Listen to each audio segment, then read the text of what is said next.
What's up, guys? Welcome back to the channel where we take the biggest cheater on Undisputed and embarrass him. The only thing that he was undisputed at was being a undisputed cheater, but that's no longer the case. We've thrown him off the top of this leaderboard multiple times. I do have a little bit of news. We gave him his second draw.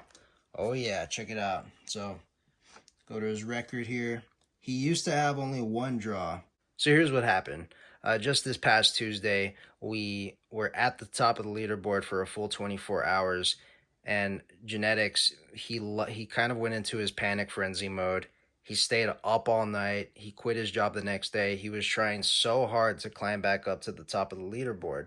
During this panic episode that he was experiencing, he somehow gave himself another draw.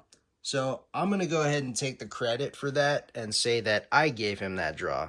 Because if it wasn't for me, he wouldn't have lost his mind and gave himself a draw somehow. But yeah, that's a huge W for us. On that same note, while my last video was updating, I got a message from Norton Block Solo. And we got to talking a little bit, but he revealed to me that he actually fought GeNaTicKzZ 5 times before, and that he whooped him every single time. As a matter of fact, he told me that he gave GeNaTicKzZ his first draw. So, I mean, the stars have got to be aligned, right? He gave him his first draw. He told me that on Tuesday. By the very next day, I gave him his second draw. And I know it got to him because he sent me a message for the first time. And it said, "I'll sign your cap, fanboy."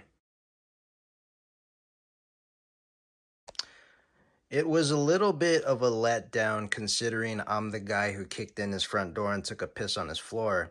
It kind of reminded me of like an MGK tweet in response to an Eminem diss track or something like that. It was pretty underwhelming. Now, I did get a few questions asking me about how the Undisputed rank system works. So once you reach Undisputed, you can't level up any higher. It does show you the SP bar still, but there's nothing that happens when you win fights. The next question I got asked about was the record.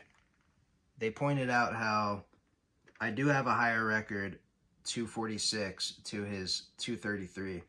And they said, how come you're not on top? Well, you would think that the game would go by the amount of wins as the person on top, but honestly, it just goes by a streak of wins.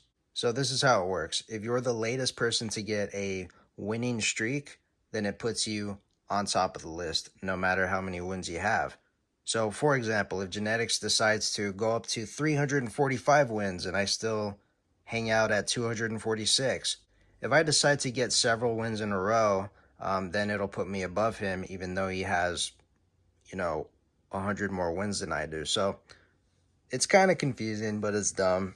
My only concern with this is when the game gets fixed and there actually is an undisputed champion in this game, or maybe multiple, it would be kind of frustrating if the person with less wins than you actually is placed above you. So until they decide to fix it and make some changes, it's just kind of a pissing match. It's whoever can get this streak of wins last. And yeah, it's pretty pointless. It's very important to GeNaTicKzZ. So much so that we actually made him stop using his second account. He's been laser focused on his first account because he's so threatened by my presence. And oh my God, it's so funny. This guy, he really doesn't have a life. The update came out finally.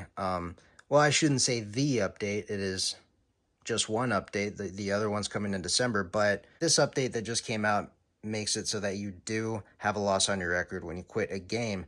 Now, that's bad news for GeNaTicKzZ. So my plan now is to trap him into a matchmaking game like I did the other morning where he quit, and get him to quit again and give him his first loss. We already gave him a draw.